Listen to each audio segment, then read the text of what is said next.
Alright, let's take a look. Now, this is my car. Look at this disaster. Experimental DIN rail. Tried to innovate. This car has not run in a year. Look at this nonsense. This was my attempt to mask my ECU as an amplifier. And as you can see, we didn't have room for another S in there. So this is Ms1. This was done in 2006. And this was carried out by me, not knowing what I was doing.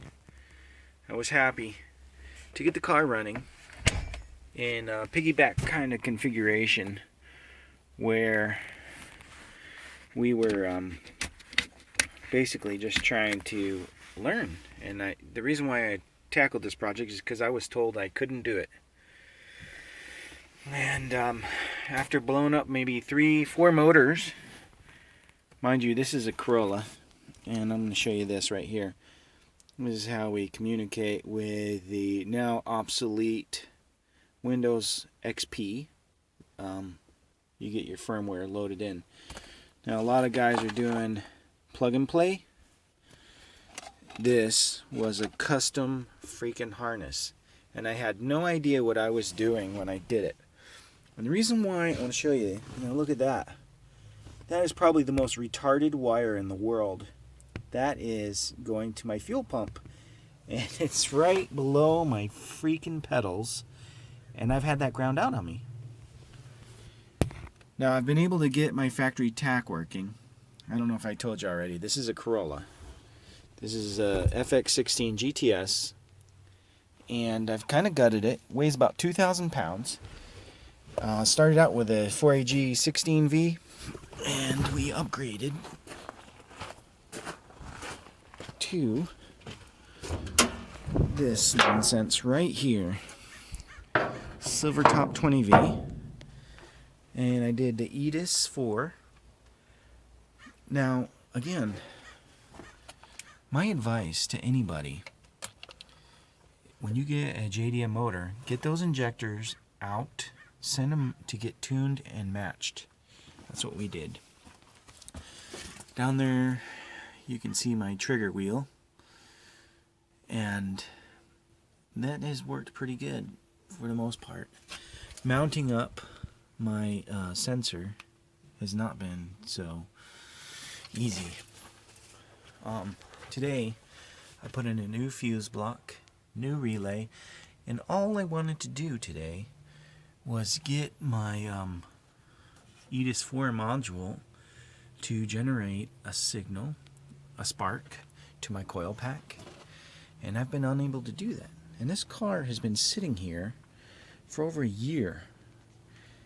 I don't have the time anymore to deal with this, and the moral of the story is I should have done a better job with the wiring in the very beginning when I started on this project. But I did not know, and I did not anticipate going this far. The other exciting thing is you'll see I have a skid plate down there, and that makes for adventurous driving. I was using my nitrous oxide portion of the Ms1 to control my VVT. Now, the plug and play systems are way more advanced, and they do a far better job. Again, I was in the beginning, a lot of things weren't available, and I'll tell you, I used the PLX oxygen sensor, and that was working great for me. And one day I reversed the polarity by mistake, and I blew that frickin' thing up. I'm looking for my Innovate. I probably took that thing out, that Innovate, I took it out and threw it in the freaking trash.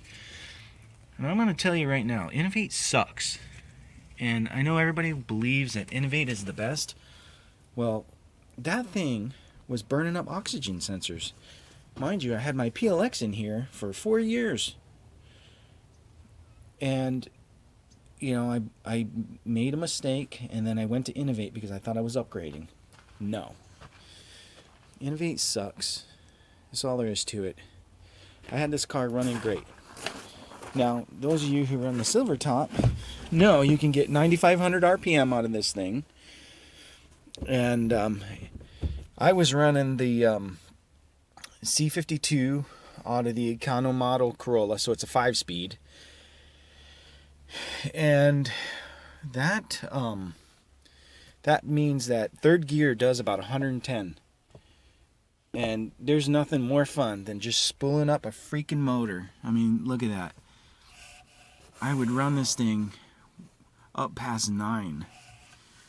And I would have 110. If you look at my videos somewhere else on my channel, you'll see where I'm trying to catch that. But when you're doing 110 and playing with your freaking phone, it's not easy. So, I guess, really, what I wanted to do was just cover the saga and the drama of doing ECUs. Real hackily. This is freaking nonsense.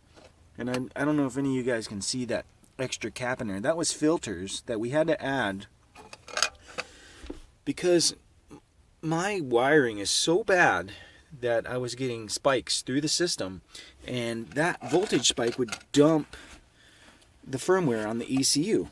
And actually right here in that silver bag, my ESD bag, I have another processor.